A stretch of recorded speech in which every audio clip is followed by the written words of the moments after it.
നമസ്കാരം. ആനന്ദ് ഇന്റർനാഷണൽ ന്യൂസിലേക്ക് സ്വാഗതം. ഇന്നത്തെ പ്രധാന വാർത്തകളിലേക്ക്. പൗണ്ടിന്റെ മൂല്യം കഴിഞ്ഞ 2.5 വർഷത്തിനിടയിലെ ഏറ്റവും കുറഞ്ഞ നിലയിലേക്ക് ഇടിഞ്ഞു. ഇതോടെ UK മലയാളികൾ ഇന്ത്യയിലേക്ക് അയക്കുന്ന പണത്തിന്റെ മൂല്യം കുറയും. അടുത്ത മാസത്തെ ബജറ്റിൽ UK-യിൽ നികുതി വർധനവ് ഉണ്ടാകുമെന്ന അഭ്യൂഹങ്ങളെ തള്ളിക്കളയാതെ പ്രധാനമന്ത്രി കെയർ സ്റ്റാമർ ശുദ്ധമായ ഊർജ്ജത്തിലും കാലാവസ്ഥാ നയത്തിലും പൂർണ്ണമായും ഇടപെടുമെന്ന് വ്യക്തമാക്കി ഹരിത നയം പ്രഖ്യാപിച്ച് ഊർജ്ജ സെക്രട്ടറി എഡ് മിലിബാൻഡ്. ഗ്രീൻ അജണ്ടയെ വിമർശിക്കുന്നത് തുടർന്നാൽ കൺസർവേറ്റീവുകൾ അടുത്ത തെരഞ്ഞെടുപ്പിൽ വിജയിക്കില്ലെന്ന് മുൻ പ്രധാനമന്ത്രി ബോറിസ് ജോൺസന്റെ മുന്നറിയിപ്പ്. ഇങ്ങനെ പോയാൽ എയർബസ് കയറുന്നതിനേക്കാൾ അതികഠിനമാകും റെയിനെയറിലെ യാത്ര. നവംബർ 3 മുതൽ 55 വയസ്സിലധികം പ്രായമുള്ള ബ്രിട്ടീഷ് യാത്രക്കാർ യാത്ര ചെയ്യാൻ പുതിയ ഡിജിറ്റൽ ബോർഡിംഗ് പാസ് കാട്ടണം. ഒന്ന് ചൂടാക്കാൻ തുർക്കിയിലേക്ക് പോകുന്നവർക്ക് 187 പൗണ്ടിന്റെ ഹിഡൻ ചാർജ് അഭിമുഖീകരിക്കേണ്ടി വരുമെന്ന് മുന്നറിയിപ്പ്. കുടിയേറ്റ തൊഴിലാളികൾക്കുള്ള തൊഴിൽ അംഗീകാര രേഖകളുടെ ഓട്ടോമാറ്റിക് എക്സ്റ്റൻഷൻ അനുവദിക്കുന്നത് US department of homeland security നിർത്തിവെച്ചു. Birmingham saint Stephen's Indian orthodox പള്ളിയിൽ നവംബർ 2 ഞായറാഴ്ച പരിമല തിരുമേനിയുടെ ഓർമ്മ പെരുന്നാൾ. പ്രധാനമന്ത്രി നരേന്ദ്രമോദി വോട്ടിന് വേണ്ടി എന്തും ചെയ്യാൻ തയ്യാറാകുമെന്ന വിമർശനവുമായി പ്രതിപക്ഷ നേതാവ് രാഹുൽ ഗാന്ധി. അപവാദ പ്രചരണങ്ങൾ നടത്തിയ റിപ്പോർട്ടർ TVക്കെതിരെ 100 കോടി രൂപ നഷ്ടപരിഹാരം ആവശ്യപ്പെട്ട് മാനനഷ്ട കേസ് ഫയൽ ചെയ്ത് BJP സംസ്ഥാന അധ്യക്ഷൻ രാജീവ് ചന്ദ്രശേഖർ. PM ശ്രീ പദ്ധതി സംസ്ഥാനത്ത് നടപ്പാക്കുന്നതുമായി ബന്ധപ്പെട്ട് പരിശോധിച്ച് റിപ്പോർട്ട് ലഭ്യമാക്കാൻ 7-അംഗ മന്ത്രിസഭ ഉപസമിതി നിലവിൽ വന്നു. വാർത്തകൾ വിശദമായി. UK-യിൽ നികുതി വർധനവും സാമ്പത്തിക വളർച്ച മന്ദഗതിയും സംബന്ധിച്ച ആശങ്കകൾ മൂലം പൗണ്ടിന്റെ മൂല്യം 2.5 വർഷത്തിനിടയിലുള്ള ഏറ്റവും താഴ്ന്ന നിലയിലേക്ക് കൂപ്പുകുത്തി.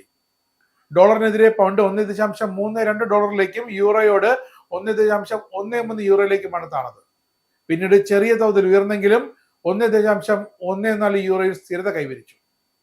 വിപണിയിൽ കൂടുതൽ ഇടിവുണ്ടാകാനുള്ള സാധ്യതയുണ്ടെന്നാണ് വിദഗ്ധരുടെ അഭിപ്രായം. പൗണ്ടിന്റെ ഇടിവ് UK-യിലെ മലയാളികളെയും ഗുരുതരമായി ബാധിക്കും. UK മലയാളികൾ ഇന്ത്യയിലേക്ക് അയക്കുന്ന പണത്തിന്റെ മൂല്യവും കുറയും.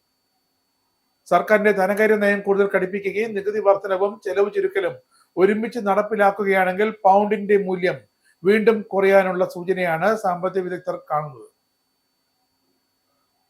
നവംബർ 26 അവതരിപ്പിക്കാനിരിക്കുന്ന ബജറ്റിൽ ചാൻസലർ റേച്ചൽ റീവ്സ് കർശന ധന നിയമങ്ങൾ പാലിക്കാൻ നികുതി കൂട്ടുകയും പൊതുചെലവുകൾ കുറയ്ക്കുകയും ചെയ്യുമെന്നാണ് വിലയിരുത്തൽ. ഇതിന്റെ ഫലമായി ബാങ്ക് ഓഫ് ഇംഗ്ലണ്ട് പലിശ നിരക്ക് നിലവിലെ 4% നിന്നും 3.25% കുറയ്ക്കാനിടയുണ്ടെന്നും സൂചനയുണ്ട്. ഗോൾഡ്മാൻ സാക്സ് ഉൾപ്പെടെ പ്രമുഖ സാമ്പത്തിക സ്ഥാപനങ്ങൾ അടുത്ത ആഴ്ച നടക്കുന്ന ബാങ്ക് ഓഫ് ഇംഗ്ലണ്ട് യോഗത്തിൽ തന്നെ നിരക്ക് കുറയ്ക്കുമെന്ന പ്രഖ്യാപനം ഉയർത്തിയിട്ടുമുണ്ട്. ബ്രിട്ടീഷ് റീറ്റെയിൽ കൺസോർഷ്യത്തിന്റെ റിപ്പോർട്ട് പ്രകാരം കോവിഡ് മഹാമാരിക്ക് ശേഷം ഏറ്റവും വലിയ ഭക്ഷ്യയിടിവ് UK-യിൽ ഉണ്ടാകുമെന്നാണ് സൂചന. ഇത് പണപ്പെരുപ്പം കുറയുന്നതിന് സൂചനയായതിനാൽ ബാങ്ക് ഓഫ് ഇംഗ്ലണ്ടിലെ സാമ്പത്തിക വിദഗ്ധർ വായ്പാ പലിശ കുറയ്ക്കുന്നതിന് ശ്രമിക്കുമെന്നും പ്രതീക്ഷയുണ്ട്. ഇനി പൗണ്ട്, യൂറോ, ഡോളർ, രൂപ ഇന്നത്തെ വിനിമയ നിരക്ക്. ഒരു പൗണ്ട് 116.88 ഇന്ത്യൻ രൂപ, ഒരു US ഡോളർ 88.47 ഇന്ത്യൻ രൂപ, ഒരു യൂറോ 102.89 ഇന്ത്യൻ രൂപ, ഒരു പൗണ്ട് 1.32 US ഡോളർ, ഒരു കനഡിയൻ ഡോളർ 63.51 ഇന്ത്യൻ രൂപ. അടുത്ത മാസത്തെ ബജറ്റിൽ UK-യിൽ നികുതി വർധനവ് ഉണ്ടാകുമെന്ന അഭ്യൂഹങ്ങളെ തള്ളിക്കളയാതെ പ്രധാനമന്ത്രി കെയർ സ്റ്റാമർ. ഇത് ലേബറിന്റെ പ്രകടന പത്രികയിലെ വാഗ്ദാനങ്ങൾ ലംഘിക്കുമെന്നാലും റേച്ചൽ റീവ്സ് വരുമാന വാഗ്ദാനങ്ങൾ നിർത്തിവെച്ച് നികുതി വർദ്ധിപ്പിക്കുന്നത് പരിഗണിക്കുന്നുണ്ടെന്ന അഭ്യൂഹങ്ങൾക്ക് പ്രധാനമന്ത്രിയുടെ ഈ വിസമ്മതം ആക്കം കൂട്ടിയിരിക്കുകയാണ്. കോമൺസിൽ പ്രകടന പത്രികയെ സംബന്ധിച്ച് കെമി ബാഡ്നോക്ക് ഉന്നയിച്ച ചോദ്യങ്ങൾ പ്രധാനമന്ത്രി വ്യക്തമായി അവഗണിച്ചു. $30 ബില്യൺ വരുന്ന കമ്മി പരിഹരിക്കാനുള്ള വഴികൾ തേടുന്നതിന് ചാൻസലറായ റേച്ചൽ റീവ്സ് വരുമാന നികുതി വർദ്ധിപ്പിക്കുന്നതിനെ കുറിച്ച് സജീവമായ ചർച്ചകളിലാണ്. UK സർക്കാർ ശുദ്ധമായ ഊർജ്ജത്തിലും കാലാവസ്ഥാ നയത്തിലും പൂർണ്ണമായും ഇടപെടുമെന്ന് വ്യക്തമാക്കി ഹരിത നയം പ്രഖ്യാപിച്ച് ഊർജ്ജ സെക്രട്ടറി എഡ് മിലിബാൻഡ്. UK-യെ നെറ്റ് സീറോ പ്രതിബദ്ധതകളിലേക്ക് തിരികെ കൊണ്ടുവരുന്ന പദ്ധതികളാണ് ഊർജ്ജ സെക്രട്ടറി വെളിപ്പെടുത്തിയത്. റിഫോം UK സെക്രട്ടറിയും കൺസർവേറ്റീവുകളും കാലാവസ്ഥാ നയത്തിനെതിരെ ശക്തമായ ആക്രമണം തുടരുന്ന സാഹചര്യത്തിൽ പുനരുപയോഗ ഊർജ്ജത്തിനും കുറഞ്ഞ കാർബൺ ഉദ്ഭവനത്തിനും വേണ്ടിയുള്ള ശ്രമങ്ങൾ ഗാർഹിക ബില്ലുകൾ കുറയ്ക്കുകയും സമ്പദ് വ്യവസ്ഥയെ ഉത്തേജിപ്പിക്കുകയും ചെയ്യുമെന്നാണ് സെക്രട്ടറിയുടെ വിലയിരുത്തൽ. കാലാവസ്ഥാ പ്രതിസന്ധി നേരിടാൻ ഈ ലേബർ സർക്കാർ എല്ലാ നടപടികളും കൈക്കൊള്ളുന്നതായി എഡ് മിലിബാൻഡ് ചൂണ്ടിക്കാട്ടി. ഗ്രീൻ അജണ്ടയെ ഇനിയും വിമർശിക്കുന്നത് തുടർന്നാൽ കൺസർവേറ്റീവുകൾ അടുത്ത തെരഞ്ഞെടുപ്പിൽ നിലം തൊടില്ലെന്ന് മുൻ പ്രധാനമന്ത്രി ബോറിസ് ജോൺസന്റെ മുന്നറിയിപ്പ്.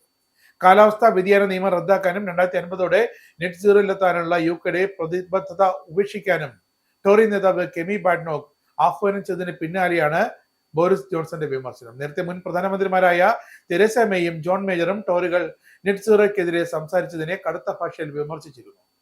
കാലാവസ്ഥാ വ്യതിയാന നിയമം റദ്ദാക്കുന്നത് കാർബൺ ബജറ്റുകൾ പാലിക്കേണ്ട ആവശ്യകതകൾ ഇല്ലാതാക്കുമെന്നും 5 വർഷത്തെ കാലയളവിൽ പുറന്തള്ളാൻ കഴിയുന്ന ഹരിതഗൃഹവാതത്തിന്റെ അളവിന് പരിധി നിശ്ചയിക്കുമെന്നുമൊക്കെയായിരുന്നു കെമി ബാഡ്നോക്കിന്റെ പ്രഖ്യാപനം. ഇനി മുതൽ UK-യിൽ 1 മൈലിന് 2 പെൻസ് മാത്രം ചിലവിൽ ഇലക്ട്രിക് കാർ ഓടിക്കാം. ലണ്ടനിൽ നിന്നും ബർമിംഗ്ഹാമിലേക്ക് വെറും 2.5 പെൻസിന് യാത്ര ചെയ്യാം. ഇതാണ് UK സർക്കാരിന്റെ പുതിയ EV നയം. സ്വന്തമായി ഡ്രൈവേ ഇല്ലാത്ത ഇലക്ട്രിക് കാർ ഉടമകൾക്കായി ക്രോസ് പേയ്മെന്റ് ചാർജിംഗ് പോയിന്റുകൾ സ്ഥാപിക്കുന്നതിനുള്ള തടസ്സം ഇല്ലാതാക്കുമെന്നാണ് ലേബർ സർക്കാരിന്റെ ഉറപ്പ്.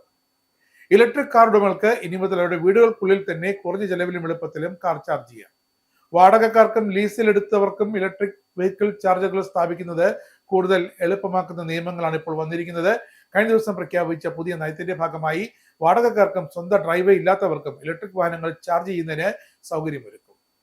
കാർ ഉടമകൾ താമസിക്കുന്ന ഇടത്ത് തന്നെ വാഹനം ചാർജ് ചെയ്യുന്നതിന് മുമ്പ് എളുപ്പമാകുമെന്നാണ് നയം വ്യക്തമാക്കുന്നത്.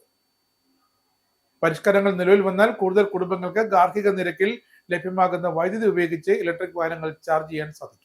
ഇങ്ങനെ പോയാൽ നവംബർ 3 മുതൽ എവറസ്റ്റ് കയറുന്നതിനേക്കാൾ അതികഠിനമാകും റെയിനെയറിലെ യാത്ര. 55 വയസ്സിലധികം പ്രായമുള്ള ബ്രിട്ടീഷ് യാത്രക്കാർ റെയിനെയറിന്റെ പുതിയ നിയമങ്ങളിൽപ്പെട്ട് വലയുകയാണെന്ന് റിപ്പോർട്ട്. നവംബർ 3 മുതൽ പുതിയ നിയമമനുസരിച്ച് ചെക്കിന് ശേഷം റെയിനെയർ ആപ്പിൽ രൂപപ്പെടുന്ന പുതിയ ഡിജിറ്റൽ ബോർഡിംഗ് പാസ് വേണം ഉപയോഗിക്കേണ്ടത്. ബോർഡിംഗ് പാസ് പ്രിന്റ് ചെയ്ത് ഉപയോഗിക്കുന്നവർ ഇനി മുതൽ റെയിനെയർ ആപ്പ് ഡൗൺലോഡ് ചെയ്ത് ഉപയോഗിക്കേണ്ടി വരും. അല്ലെങ്കിൽ വിമാനത്താവളങ്ങളിൽ ഏറെ കാലതാമസം ഉണ്ടാകുമെന്നാണ് വിമാന കമ്പനിയുടെ മുന്നറിയിപ്പ്. പക്ഷേ മൊബൈൽ ഫോൺ ഇല്ലാത്ത യാത്രക്കാർക്ക് ഇതേറെ ബുദ്ധിമുട്ടുണ്ടാക്കും. പേപ്പർ ലാഭിക്കുന്നതിനും എയർപോർട്ട് ചെക്ക് ഇൻ ഫീസ് ഒഴിവാക്കുന്നതിനും വിമാനത്തിനകത്ത് യാത്രക്കാർക്ക് മുന്നറിയിപ്പ് നൽകുന്നതിനുമൊക്കെയാണ് ഈ സംവിധാനമെന്നാണ് വിമാന കമ്പനിയുടെ വിശദീകരണം. ബ്രിട്ടനിലെ കാലാവസ്ഥ തണുപ്പേറിയതോടെ ഒന്ന് ചൂടാക്കാനായി തുർക്കിയിലേക്കും മറ്റ് വിദേശത്തേക്കുമൊക്കെ പോകുന്നവർക്ക് 187 പൗണ്ടിന്റെ ഹിഡൻ ചാർജ് നേരിടേണ്ടി വന്നേക്കാമെന്ന് മുന്നറിയിപ്പ്. തുർക്കി യൂറോപ്യൻ യൂണിയനിൽ ഉൾപ്പെടുന്നതല്ല എന്ന കാരണത്താൽ ഇവിടം സന്ദർശിക്കുമ്പോൾ ഡാറ്റ റോമിംഗ് ചാർജായി വലിയ തുക ഈടാക്കുമെന്ന് മുന്നറിയിപ്പുണ്ട്. ഇളം ചൂടും വെയിലും ലഭ്യമാകുന്ന ഇടങ്ങൾ തേടി തണുപ്പ് കാലത്ത് വിദേശങ്ങളിലേക്ക് പോകുന്ന ബ്രിട്ടീഷുകാർക്ക് ഏറ്റവും പ്രിയപ്പെട്ട ലക്ഷ്യസ്ഥാനമാണ് തുർക്കി. ഈ വർഷം ഏകദേശം 48 ലക്ഷം ബ്രിട്ടീഷുകാർ തുർക്കി സന്ദർശിക്കുമെന്നാണ് കരുതുന്നത്. അടുത്തിടെ 2000 ബ്രിട്ടീഷുകാർക്കിടയിൽ നടത്തിയ ഒരു അഭിപ്രായ സർവേയിൽ തെളിഞ്ഞത് 74% പേർക്ക് വിദേശങ്ങളിൽ സഞ്ചരിക്കുമ്പോൾ അപ്രതീക്ഷിത ഡാറ്റ റോമിംഗ് ഹിഡൻ ചാർജ് നൽകേണ്ടി വരുന്നു എന്നാണ്. വിയറ്റ്നാമുമായുള്ള പുതിയ മൈഗ്രേഷൻ കരാറിന്റെ അടിസ്ഥാനത്തിൽ ക്രമരഹിതമായ മാർഗങ്ങളിലൂടെ UK-യിലേക്ക് എത്തുന്ന വിയറ്റ്നാമീസ് പൗരന്മാരെ അതിവേഗത്തിൽ തിരിച്ചുവിടുമെന്ന് ഡൗണിംഗ് സ്ട്രീറ്റ് അറിയിച്ചു.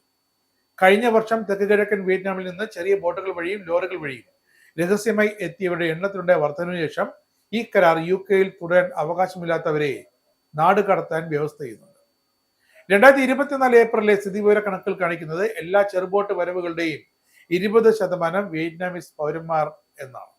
കഴിഞ്ഞ ദിവസം ആക്സ്ബ്രിഡ്ജ് മിഡ്ഹൈസ്റ്റ് ഗാർഡനിൽ വെച്ച് അഭയാർത്ഥിയായ കുടിയേറ്റക്കാരന്റെ കുത്തേറ്റ് മരിച്ചത് വെയ്ൻ ബ്രോഡ്ഹൈസ്റ്റ് എന്ന 49-കാരനാണ് തിരിച്ചറിഞ്ഞത്. അഫ്ഗാൻ പൗരനായ സഫി ദാവൂദ് എന്ന അഭയാർത്ഥിയാണ് പ്രതി. സംഭവം പറഞ്ഞ സ്ഥലത്തെത്തിയ പോലീസും എമർജൻസി വിഭാഗവും കുത്തേറ്റയാൾക്ക് ആവശ്യമായ ചികിത്സകൾ നൽകിയെങ്കിലും അവിടെ വെച്ച് തന്നെ അയാൾ മരണപ്പെടുകയായിരുന്നു. ഗുരുതരമായ പരിക്കേറ്റ ഒരു 45-കാരനെ ആശുപത്രിയിൽ പ്രവേശിപ്പിച്ചതായും കുത്തേറ്റ 14-കാരൻ ചികിത്സ കഴിഞ്ഞ് ആശുപത്രി വിട്ടതായും മെട്രോപൊളിറ്റൻ പോലീസ് അറിയിച്ചു. മരണമടഞ്ഞ ബ്രോഡ്ഹൈസ്റ്റുമായി പ്രതിക്ക് ഒരു ബന്ധവുമില്ലായിരുന്നു. എന്നാൽ പരിക്കേറ്റ 2 പേരും ഇയാളുമായി ബന്ധമുണ്ടായിരുന്നു എന്നാണ് പോലീസിന്റെ കണ്ടെത്തൽ. ബലാത്സംഗത്തെയോ ലൈംഗിക അതിക്രമത്തെയോ ഇരയുടെ ഒട്ടും സമ്മതമില്ലാത്ത പ്രവൃത്തിയെ നിർവചിക്കുന്ന ചരിത്രപരമായ നിയമ ഭേദഗതിക്കായി വോട്ട് ചെയ്ത് ഫ്രഞ്ച് പാർലമെന്റ്. ഗിസൽ പെലിക്കോട്ടിന്റെ കൂട്ട ബലാത്സംഗ കേസിനെ തുടർന്നുണ്ടായ ഒരു ചരിത്രപരമായ നീക്കത്തിൽ രാജ്യത്തെ ബലാത്സംഗ നിയമത്തിൽ സമ്മതം എന്ന വാക്കുകൂടി കൂട്ടിച്ചേർക്കുന്നതോടെ പ്രസിഡന്റ് ഇമ്മാനുവൽ മാക്രോൺ ഒപ്പിടാനിരിക്കുന്ന ഈ മാറ്റം മറ്റു യൂറോപ്യൻ രാജ്യങ്ങളുടെ മാതിരി ഫ്രഞ്ച് നിയമങ്ങളെ മാറ്റും. ഫ്രഞ്ച് ക്രിമിനൽ നിയമം നിലവിൽ ബലാത്സംഗത്തെ അക്രമം, നിർബന്ധം, ഭീഷണി അല്ലെങ്കിൽ ആശ്ചര്യം എന്നിവ ഉപയോഗിച്ച് നടത്തുന്ന ഏതെങ്കിലും തരത്തിലുള്ള ലൈംഗിക നുഴഞ്ഞുകയറ്റമായി നിർവചിക്കുന്നു. അതിനാൽ പ്രത്യേക സമ്മതമായി അത് പരാമർശിക്കുന്നില്ല. എന്നാൽ പുതിയ മാറ്റത്തോടെ ക്രിമിനൽ കോഡ് ബലാത്സംഗത്തെയോ ലൈംഗിക അതിക്രമത്തെയോ ഏതെങ്കിലും സമ്മതമില്ലാത്ത പ്രവൃത്തിയെ നിർവചിക്കും. ആ വിധി പറയുന്നത് ഇങ്ങനെയാണ്: the criminal code will define rape or sexual assault as any non consensual act. It states consent must be informed, specific, prior and revocable and cannot be inferred solely from the silence or lack of reaction of the victim. French പാർലമെന്റിന് ഈ ഒരു ചരിത്രപരമായ നീക്കം നടത്തിയതിന് അഭിനന്ദനം. തീവ്ര വലതുപക്ഷ നേതാവ് ഗിയേറ്റ് വൈൽഡേഴ്സിന്റെ പാർട്ടിക്ക് പിന്തുണ നഷ്ടപ്പെട്ട നെതർലൻഡിലെ തെരഞ്ഞെടുപ്പിൽ മധ്യ പാർട്ടിയായ D66 വൻ നേട്ടങ്ങൾ കൈവരിച്ചു. സർക്കാർ രൂപീകരണത്തിൽ D6 പ്രധാന പങ്കുണ്ടെന്ന് ഇതോടെ ഉറപ്പായി. 2023 റെക്കോർഡ് പ്രകടനത്തിൽ നിന്നും വൈൽഡേഴ്സിന് കുത്തൻ ഇടിവുണ്ടായി. അതേസമയം D6 ഏറ്റവും വലിയ നേട്ടം കൈവരിച്ച് സീറ്റുകൾ 3 ഇരട്ടിയാക്കി. കുടിയേറ്റ തൊഴിലാളികൾക്കുള്ള തൊഴിൽ അംഗീകാര രേഖകളുടെ ഓട്ടോമാറ്റിക് എക്സ്റ്റൻഷൻ അനുവദിക്കുന്നത് US department of homeland security നിർത്തിവെച്ചു. ഇന്ത്യക്കാർ ഉൾപ്പെടെ ആയിരക്കണക്കിന് വിദേശ ജീവനക്കാരെ ഈ നീക്കം ബാധിക്കും. 2025 ഒക്ടോബർ 30 അതിനുശേഷമോ EAD പുതുക്കുന്നതിനായി അപേക്ഷ നൽകുന്നവർക്ക് ഇനി ഓട്ടോമാറ്റിക് എക്സ്റ്റൻഷൻ ലഭിക്കില്ലെന്നാണ് ബുധനാഴ്ച പുറത്തിറക്കിയ പ്രസ്താവന പറയുന്നത്. ലോക രാഷ്ട്രീയത്തിൽ ഡൊണാൾഡ് ട്രംപിന്റെ പേരുയരുന്നത് എല്ലായ്പ്പോഴും വിവാദങ്ങൾക്കൊപ്പം തന്നെയാണ്. അമേരിക്ക ഫസ്റ്റ് എന്ന മുദ്രാവാക്യവുമായി ആരംഭിച്ച അദ്ദേഹത്തിന്റെ ഭരണകാലം ലോകത്തെ മുഴുവൻ രാജ്യങ്ങളെയും തന്റെ കൈപ്പിടിയിൽ ഒതുക്കി സ്വേച്ഛാധിപതിയായി വിലസുന്നത് ലക്ഷ്യം വെച്ചുകൊണ്ട്. എന്നാൽ കുടിയേറ്റ തൊഴിലാളികൾ, പ്രത്യേകിച്ച് ഏഷ്യൻ രാജ്യങ്ങളിൽ നിന്നുള്ളവരായ ഇന്ത്യക്കാരും മെക്സിക്കൻ സ്വദേശികളും അദ്ദേഹത്തിന്റെ നയങ്ങളുടെ ആദ്യ ഇരകളായി മാറിയതാണ് പിന്നീട് കണ്ടത്. ട്രംപ് ഭരണത്തിന്റെ പ്രധാന ലക്ഷ്യങ്ങളിൽ ഒന്നായിരുന്നു അമേരിക്കയിലെ കുടിയേറ്റം നിയന്ത്രിക്കുക എന്നത്. എന്നാൽ അത് നിയമപരമായ നിയന്ത്രണം എന്നതിലപ്പുറം മനുഷ്യാവകാശങ്ങളെ തന്നെ മറികടക്കുന്ന ക്രൂരമായ നടപടികളായി മാറി. മാത്രമല്ല, ഇത് ഓരോ രാജ്യത്തിനു മേൽ രക്തം ചൊരിയാതെ തന്നെ ചുമത്താവുന്ന വലിയ യുദ്ധ രീതിയായി ട്രംപ് ഉപയോഗിച്ചു എന്ന് വേണം പറയാൻ. അമേരിക്കയിലെ ഇന്ത്യൻ തൊഴിലാളികൾ ഏറെ വർഷങ്ങളായി ടെക്നോളജി, മെഡിക്കൽ, എഞ്ചിനീയറിംഗ് തുടങ്ങിയ മേഖലകളിൽ പ്രധാന പങ്ക് വഹിക്കുന്നു. എന്നാൽ ട്രംപിന്റെ കുടിയേറ്റ നയങ്ങൾ ഇന്ത്യൻ പൗരന്മാരുടെ ജീവിതത്തെയും കരിയറിനെയും തകർത്തു. പ്രത്യേകിച്ച് H-1B വിസ സംവിധാനം കർശനമാക്കി. ഇന്ത്യൻ IT വിദഗ്ധർക്ക് അമേരിക്കയിൽ ജോലി ലഭ്യമാക്കുന്നത് ഏറെ പ്രയാസമാക്കി. ട്രംപ് ഭരണകൂടം അമേരിക്കൻ തൊഴിലാളികളുടെ സംരക്ഷണം എന്ന പേരിൽ വിദേശ തൊഴിലാളികളെ പുറത്താക്കാനുള്ള നീക്കം നടത്തിയപ്പോൾ അതിന്റെ ഏറ്റവും വലിയ ഇരയായി ഇന്ത്യക്കാർ തന്നെ മാറി. വിസ നയങ്ങളിലെ മാറ്റം അനേകം ഇന്ത്യൻ കുടുംബങ്ങളെ തകർത്തു. വർഷങ്ങളോളം അമേരിക്കയിൽ ജോലി ചെയ്ത് നിൽക്കുന്നവർക്ക് പോലും സ്ഥിരതയില്ലാതായി. അതിനു പിന്നാലെ ഇപ്പോൾ കുടിയേറ്റ തൊഴിലാളികൾക്കുള്ള തൊഴിൽ അംഗീകാര രേഖകളുടെ ഓട്ടോമാറ്റിക് എക്സ്റ്റൻഷൻ അനുവദിക്കുന്നത് US department of homeland security നിർത്തിവെച്ചു എന്നുള്ള വാർത്ത ഞെട്ടിക്കുന്ന ട്രംപിന്റെ മറ്റൊരു നെറികേടാണ്. ഇന്ത്യക്കാർ ഉൾപ്പെടെ ആയിരക്കണക്കിന് വിദേശ ജീവനക്കാരെ ഈ നീക്കം പ്രതികൂലമായി ബാധിച്ചു. 2025 ഒക്ടോബർ 30 അതിനുശേഷമോ EAD പുതുക്കുന്നതിനായി അപേക്ഷ നൽകുന്നവർക്ക് ഇനി ഓട്ടോമാറ്റിക് എക്സ്റ്റൻഷൻ ലഭിക്കില്ല എന്ന് ബുധനാഴ്ച പുറത്തിറക്കിയ പ്രസ്താവനയിലാണ് വ്യക്തമാക്കുന്നത്. എന്നാൽ ഒക്ടോബർ 30 മുൻപ് ഓട്ടോമാറ്റിക്കിനായി നീട്ടി നൽകിയ EADകളെ പുതിയ നടപടി ബാധിക്കില്ല. പൊതുസുരക്ഷയും ദേശീയ സുരക്ഷയും സംരക്ഷിക്കുന്നതിനുള്ള പരിശോധനകൾക്കും നിരീക്ഷണങ്ങൾക്കും മുൻഗണന നൽകാനാണ് പുതിയ നിയമം കൊണ്ടുവരുന്നത് എന്നാണ് ട്രംപ് ഭരണകൂടം അഭിപ്രായപ്പെടുന്നത്. Birmingham saint Stephen's Indian orthodox പള്ളിയിൽ നവംബർ 2 ഞായറാഴ്ച പരിമല തിരുമേനിയുടെ ഓർമ്മ പെരുന്നാൾ ആഘോഷിക്കും. ഇടവക വികാരി ഫാദർ ബിനോയ് ജോഷുവ പെരുന്നാൾ ചടങ്ങുകൾക്ക് നേതൃത്വം നൽകും. ഞായറാഴ്ച രാവിലെ 8:30 പ്രഭാത നമസ്കാരം, വിശുദ്ധ കുർബാന, പ്രസംഗം, പ്രദക്ഷിണം, ആശീർവാദം, നേർച്ച വിളമ്പ് എന്നിവയുണ്ടാകും. തുടർന്ന് ജീവകാരുണ്യ പ്രവർത്തനങ്ങൾ ലക്ഷ്യമാക്കി മാർത്തമറിയം സമാജത്തിന്റെ ആഭിമുഖ്യത്തിൽ ഫുഡ് ഫെസ്റ്റിവൽ നടക്കും. ഇടവക trustee Abraham Kurian, secretary Mithun Babu Thomas, managing committee അംഗങ്ങൾ, ആധ്യാത്മിക സംഘടനാ ഭാരവാഹികൾ എന്നിവർ പെരുന്നാളിന് നേതൃത്വം. എന്റെ നാട് കല്ലൂപ്പാറ എന്ന പേരിൽ UK കല്ലൂപ്പാറ നിവാസികൾ യുണൈറ്റഡ് കല്ലൂപ്പാറ പ്രഥമ കുടുംബ സംഗമം നടത്തി. 40ഓളം കുടുംബങ്ങളിൽ നിന്നും 70ലധികം പേർ കൂട്ടായ്മയിൽ പങ്കെടുത്തു. യുണൈറ്റഡ് കല്ലൂപ്പാറയുടെ ലോഗോ പ്രകാശനവും ചടങ്ങിൽ നടന്നു. കുട്ടികളുടെയും മുതിർന്നവരുടെയും കലാപരിപാടികൾ ചടങ്ങിന് മിഴിവേകി. ആദ്യകാലങ്ങളിൽ കല്ലൂപ്പാറയിൽ നിന്നും UKയിലെത്തിയവർ തങ്ങളുടെ അനുഭവങ്ങൾ വിവരിച്ചത് പുതിയ തലമുറയ്ക്ക് പ്രചോദനമായി. കലാമത്സരങ്ങളിലെ വിജയികൾക്ക് സമ്മാനദാനവും ചടങ്ങിൽ നടന്നു. യുണൈറ്റഡ് കല്ലൂപ്പാറയുടെ പുതിയ ഭാരവാഹികളെയും തിരഞ്ഞെടുത്തു. ചവറയിൽ വീടിന് സമീപത്തുള്ള കൈത്തോട്ടിൽ വീണ് UK മലയാളിയുടെ മകൻ 4.5 വയസ്സുകാരൻ അഡ്ലാൻ അനീഷ് ദാരുണമായി മരിച്ചു. വെസ്റ്റ് യോർക്ക്ഷയറിലെ വെക്ക്ഫീൽഡിൽ താമസിക്കുന്ന അനീഷ് ബ്രഹ്മവാലിയുടെയും ഫിൻല ദിലീപിന്റെയും ഏക മകനാണ് അഡ്ലാൻ. UK യൂണിവേഴ്സിറ്റി ഓഫ് ബ്രൈറ്റണിൽ ഫാർമസി പഠനം പൂർത്തിയാക്കിയ അനീഷ് ജോലി സംബന്ധമായ ഭാര്യയ്ക്കൊപ്പം താമസിക്കുകയാണ്. അഡ്ലാൻ അടുത്തിടെ അമ്മ ഫിൻലയുടെ കുടുംബ വീട്ടിൽ കൊല്ലം ചവറയിലാണ് താമസിക്കുന്നത്. നീണ്ടകര പരിമളത്തെ പ്ലേ സ്കൂൾ വിദ്യാർത്ഥിയായിരുന്നു. ചൊവ്വാഴ്ച വൈകിട്ട് 3:30 അപകടം. സ്കൂൾ ബസ്സിൽ വീട്ടിലെത്തി അപ്പൂപ്പൻ ദിലീപിനോടൊപ്പം അകത്ത് കയറുന്നതിനിടെ അഡ്ലാൻ കൈവിട്ട് പുറത്തേക്ക് ഓടുകയായിരുന്നു. പിന്നീട് കാണാതാകുകയായിരുന്നു. നാട്ടുകാരും വീട്ടുകാരും ചേർന്ന് നടത്തിയ തിരച്ചിലിനിടെ സമീപത്തെ കൈത്തോട്ടിലെ വെള്ളക്കെട്ടിൽ വീണ നിലയിലാണ് അഡ്ലാനെ കണ്ടെത്തിയത്. കൊല്ലം ജില്ലാ ആശുപത്രിയിൽ എത്തിച്ചെങ്കിലും ജീവൻ രക്ഷിക്കാനായില്ല. അഡ്ലാന്റെ അകാല മരണം UK നാട്ടിലെ മലയാളി സമൂഹത്തെ ദുഃഖത്തിലാഴ്ത്തി. അഡ്ലാന്റെ അകാല വിയോഗത്തിൽ ആനന്ദ് TVയുടെ ആദരാഞ്ജലി. എല്ലാ ദിവസവും വിശുദ്ധ കുർബാനയിൽ പങ്കെടുത്തു വന്ന ലണ്ടൻ ഹെക്സ്റ്റബിളിൽ താമസിച്ചിരുന്ന ബംഗളൂരു മലയാളി പുത്തൻപിട്ടിൽ ജോഷി സ്റ്റീഫൻ റോഡ് അപകടത്തിൽ നിര്യാതനായി. 42 വയസ്സായിരുന്നു.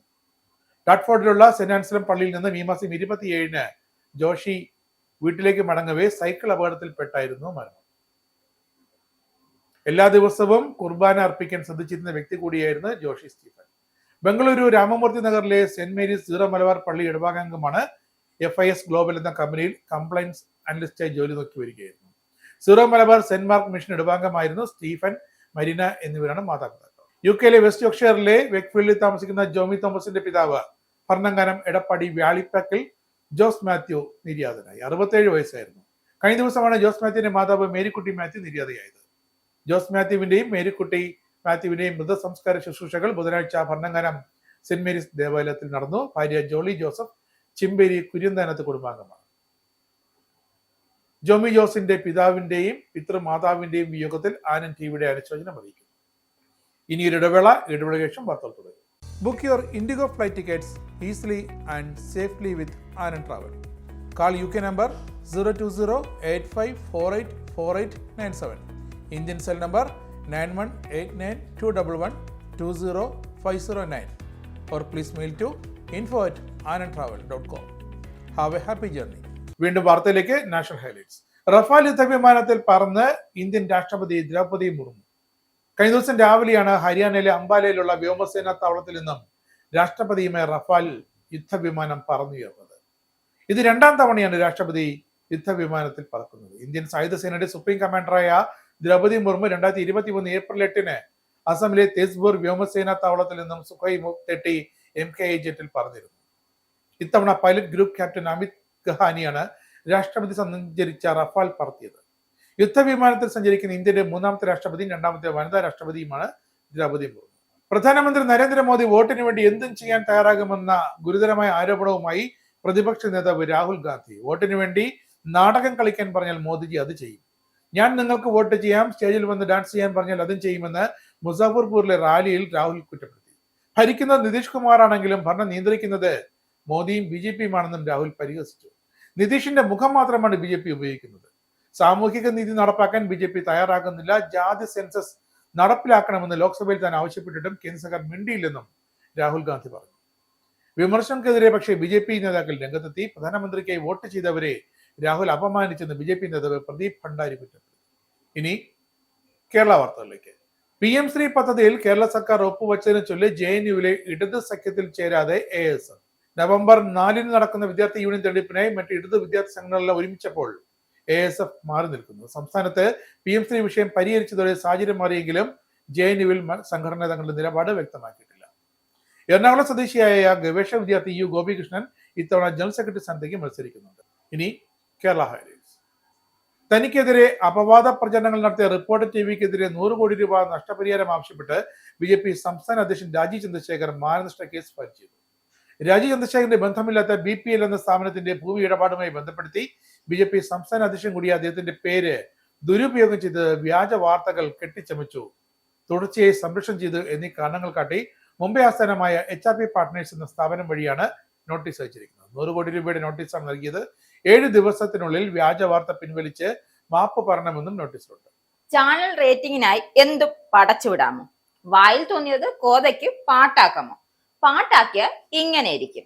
എങ്ങനെ ഇരിക്കും എന്ന് ചോദിക്കുന്നവർക്കായി പറയാം. ഒരു വ്യാജ കുംഭകോണം കേസെടുത്ത് രാജീവ് ചന്ദ്രശേഖറിന് മേൽ എടുത്തു ചാർത്തിയാൽ എല്ലാം ആയെന്നാണ് ചിലവന്മാരുടെ വിചാരം. എന്നാൽ ആ ധാരണയൊക്കെ മൊത്തത്തിൽ അങ്ങ് മാറ്റിമറിച്ചിരിക്കുകയാണ് രാജീവ് ചന്ദ്രശേഖർ. ഭരണപക്ഷമായാലും പ്രതിപക്ഷമായാലും എങ്ങനെ BJPയുടെ തലയെ കയറാമെന്ന ചിന്തയിലാണ് നടക്കുന്നത്. എന്നാൽ ആര് വിചാരിച്ചാലും തകരുന്നതല്ല BJP. റിപ്പോർട്ടർ TV പടച്ചുവിട്ട വ്യാജ വാർത്തയ്ക്കെതിരെ 8ന്റെ പണി കൊടുത്തിരിക്കുകയാണ് രാജീവ് ചന്ദ്രശേഖർ. റിപ്പോർട്ടർ TVക്കെതിരെ 100 കോടി രൂപയുടെ മാനനഷ്ട കേസ് നൽകി BJP സംസ്ഥാന അധ്യക്ഷൻ രാജീവ് ചന്ദ്രശേഖർ ഇനി 100 കോടിക്കായി തപ്പിക്കും. റിപ്പോർട്ടർ ഉടമ Andrew Augustine, consulting editor Arun Kumar, coordinating editor Smriti Paruthikkad, news coordinator Jimmy James, Thiruvananthapuram bureau chief TV Prasad എന്നിവരടക്കം 9 പേർക്കെതിരെയാണ് കേസ്. PM ശ്രീ പദ്ധതി സംസ്ഥാനത്ത് നടപ്പാക്കുന്നതുമായി ബന്ധപ്പെട്ട് പുനഃപരിശോധന നടത്താൻ തീരുമാനിച്ചത് മുഖ്യമന്ത്രി പിണറായി വിജയൻ. ഇക്കാര്യം പരിശോധിച്ച് റിപ്പോർട്ട് ലഭ്യമാക്കാൻ 7-അംഗ മന്ത്രിസഭ ഉപസമിതിയെ നിയോഗിച്ചു. പൊതുവിദ്യാഭ്യാസ മന്ത്രി V ശിവൻകുട്ടി നേതൃത്വത്തിലായിരിക്കും ഉപസമിതി. മന്ത്രിമാരായ K Rajan, P Prasad, Roshy Augustine, P Rajeev, A K Saseendran, K Krishnankutty എന്നിവരാണ് സമിതി അംഗങ്ങൾ. ഉപസമിതിയുടെ പഠന റിപ്പോർട്ട് പുറത്തു വരുന്നതുവരെ പദ്ധതിയുമായി ബന്ധപ്പെട്ട തുടർ നടപടികൾ നിർത്തിവെക്കുമെന്ന് മുഖ്യമന്ത്രി അറിയിച്ചു. ഇക്കാര്യം കേന്ദ്ര സർക്കാരിനെ കത്ത് മുഖേന അറിയിക്കും. തദ്ദേശ തെരഞ്ഞെടുപ്പ് ഏത് നിമിഷവും പ്രഖ്യാപിക്കാനിരിക്കെ വമ്പൻ പ്രഖ്യാപനങ്ങളുമായി കേരള സർക്കാർ. ആശാമാരുടെ അലവൻസ് വർദ്ധിപ്പിച്ചും ക്ഷേമ പെൻഷനുകൾ 2000 രൂപ കൂട്ടിയും സർക്കാർ ജീവനക്കാരുടെ DA കുടിശ്ശികയിൽ 1 ഗഡു 4% അനുവദിച്ചുമൊക്കെയാണ് പ്രഖ്യാപനം. മന്ത്രിസഭ യോഗത്തിന് ശേഷമായിരുന്നു ബജറ്റ് അവതരണത്തിന് സമാനമായ ജനക്ഷേമ പ്രഖ്യാപനങ്ങൾ ഉണ്ടായത്. സാമൂഹിക സുരക്ഷാ പെൻഷനുകൾ, ക്ഷേമനിധി ബോർഡ് പെൻഷനുകൾ, സർക്കസ്, അവശ്യ കലാകാരന്മാരുടെ പെൻഷനുകൾ എന്നിവ നിലവിൽ പ്രതിമാസം 1600 രൂപ എന്നത് 400 രൂപ വർദ്ധിപ്പിച്ച് 2000 ആക്കി. ഇതിനായി 13,000 കോടി രൂപ നീക്കിവെക്കും. സാമൂഹിക ക്ഷേമ പദ്ധതികളിൽ ഗുണഭോക്താക്കളല്ലാത്ത ട്രാൻസ്ഫോമർ അടക്കമുള്ള പാവപ്പെട്ട കുടുംബങ്ങളിലെ സ്ത്രീകൾക്ക് എല്ലാ മാസവും സാമ്പത്തിക സഹായം ലഭ്യമാക്കും. 35-60 വയസ്സ് വരെയുള്ള നിലവിലേതെങ്കിലും സാമൂഹിക ക്ഷേമ പെൻഷൻ ലഭിക്കാത്ത AY മഞ്ഞക്കാട്, PHH മുൻഗണന വിഭാഗം, പിൻകാർഡ് വിഭാഗത്തിൽപ്പെട്ട സ്ത്രീകൾക്ക് പ്രതിമാസം 1000 രൂപ വീതം സ്ത്രീ സുരക്ഷാ പെൻഷൻ നൽകും.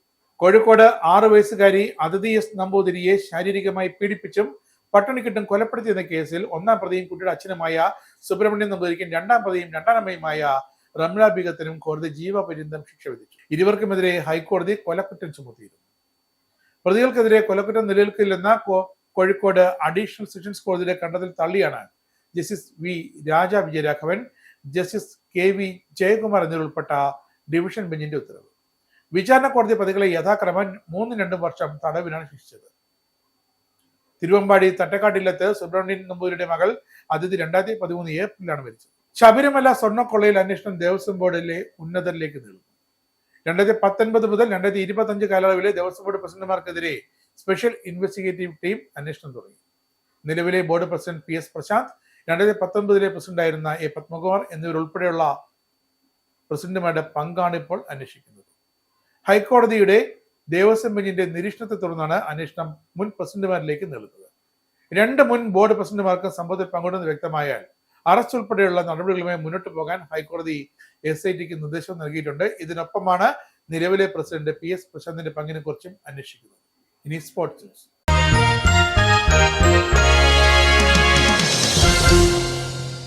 വനിതാ ക്രിക്കറ്റിൽ കരുത്തരാണ് ഓസ്ട്രേലിയ. 7 തവണ ലോകകപ്പ് നേടിയതിന്റെ ഗംഭീര ചരിത്രവും അഹങ്കാരവും അഭിമാനവും ഓസ്ട്രേലിയക്ക്. ഒരിക്കൽ കൂടി സെമി ഫൈനൽ കളിക്കാൻ ഇറങ്ങുമ്പോൾ ടീമിന്റെ ആത്മവിശ്വാസം, ചരിത്രം, ഒപ്പം വർത്തമാന നേട്ടങ്ങൾ എല്ലാം ഉൾക്കൊള്ളുന്നതാണ്.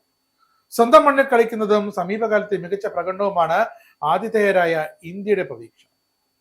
വനിതാ ക്രിക്കറ്റ് ലോകകപ്പിന്റെ സെമി ഫൈനലിൽ ഇരു ടീമുകളും ഏറ്റുമുട്ടുന്നത് ആവേശ പോരാട്ടമെന്ന് ഉറപ്പ്. മുംബൈയിലെ DY പാട്ടീൽ സ്റ്റേഡിയത്തിൽ വ്യാഴാഴ്ച ഉച്ചതിരിഞ്ഞാണ് സെമി ഫൈനൽ പോരാട്ടം. ഗ്രൂപ്പ് ഘട്ടത്തിൽ അത്ര ആധികാരികമായിരുന്നില്ല ഇന്ത്യൻ ടീമിന്റെ പ്രകടനം. ബാറ്റിങ്ങിലും ബൗളിങ്ങിലും പോരായ്മകളുണ്ടായിരുന്നു. പക്ഷേ ഇതൊക്കെ നികത്തിയാകും ഇന്ത്യൻ ടീം ഇത്തവണ മത്സരത്തിനിറങ്ങുക. പ്രധാന വാർത്തകൾ ഒരിക്കൽ കൂടി. പൗണ്ടിന്റെ മൂല്യം കഴിഞ്ഞ 2.5 വർഷത്തിനിടയിലെ ഏറ്റവും കുറഞ്ഞ നിലയിലേക്ക് ഇടിഞ്ഞു. ഇതോടെ UK മലയാളികൾ ഇന്ത്യയിലേക്ക് അയക്കുന്ന പണത്തിന്റെ മൂല്യം കുറയും. അടുത്ത മാസത്തെ ബജറ്റിൽ UK-യിൽ നികുതി വർധന ഉണ്ടാകുമെന്ന അഭ്യൂഹങ്ങളെ തള്ളിക്കളയാതെ പ്രധാനമന്ത്രി കെയർ സ്റ്റാമർ ശുദ്ധമായ ഊർജ്ജത്തിലും കാലാവസ്ഥാ നയത്തിലും പൂർണ്ണമായും ഇടപെടുമെന്ന് വ്യക്തമാക്കി ഹരിത നയം പ്രഖ്യാപിച്ച് ഊർജ്ജ സെക്രട്ടറി എഡ് മിലിബാൻഡ്. ഗ്രീൻ അജണ്ടയെ വിമർശിക്കുന്നത് തുടർന്നാൽ കൺസർവേറ്റീവുകൾ അടുത്ത തെരഞ്ഞെടുപ്പിൽ വിജയിക്കില്ലെന്ന് മുൻ പ്രധാനമന്ത്രി ബോറിസ് ജോൺസന്റെ മുന്നറിയിപ്പ്. ഇങ്ങനെ പോയാൽ എയർവേസ് കയറുന്നതിനേക്കാൾ അതികഠിനമാകും റെയിനെയറിലെ യാത്ര. നവംബർ 3 മുതൽ 55 വയസ്സിലധികം പ്രായമുള്ള ബ്രിട്ടീഷ് യാത്രക്കാർ യാത്ര ചെയ്യാൻ പുതിയ ഡിജിറ്റൽ ബോർഡിംഗ് പാസ് കാട്ടണം. ഒന്ന് ചൂടാക്കാൻ തുർക്കിയിലേക്ക് പോകുന്നവർക്ക് 187 പൗണ്ടിന്റെ ഹിഡൻ ചാർജ് അഭിമുഖീകരിക്കേണ്ടി വരുമെന്ന് മുന്നറിയിപ്പ്. കുടിയേറ്റ തൊഴിലാളികൾക്കുള്ള തൊഴിൽ അംഗീകാര രേഖകളുടെ ഓട്ടോമാറ്റിക് എക്സ്റ്റൻഷൻ അനുവദിക്കുന്നത് US department of homeland security നിർത്തിവെച്ചു. Birmingham saint Stephen's Indian orthodox പള്ളിയിൽ നവംബർ 2 ഞായറാഴ്ച പരിമല തിരുമേനിയുടെ ഓർമ്മ പെരുന്നാൾ. പ്രധാനമന്ത്രി നരേന്ദ്രമോദി വോട്ടിന് വേണ്ടി എന്തും ചെയ്യാൻ തയ്യാറാകുമെന്ന വിമർശനവുമായി പ്രതിപക്ഷ നേതാവ് രാഹുൽ ഗാന്ധി. അപവാദ പ്രചരണങ്ങൾ നടത്തിയ റിപ്പോർട്ടർ TVക്കെതിരെ 100 കോടി രൂപ നഷ്ടപരിഹാരം ആവശ്യപ്പെട്ട് മാനനഷ്ട കേസ് ഫയൽ ചെയ്ത് BJP സംസ്ഥാന അധ്യക്ഷൻ രാജീവ് ചന്ദ്രശേഖർ. PM ശ്രീ പദ്ധതി സംസ്ഥാനത്ത് നടപ്പാക്കുന്നതുമായി ബന്ധപ്പെട്ട് പരിശോധിച്ച് റിപ്പോർട്ട് ലഭ്യമാക്കാൻ 7 അംഗ മന്ത്രിസഭ ഉപസമിതി നിലവിൽ വന്നു. ഈ ബുള്ളറ്റിൻ സമാപിക്കുന്നു. നമസ്കാരം.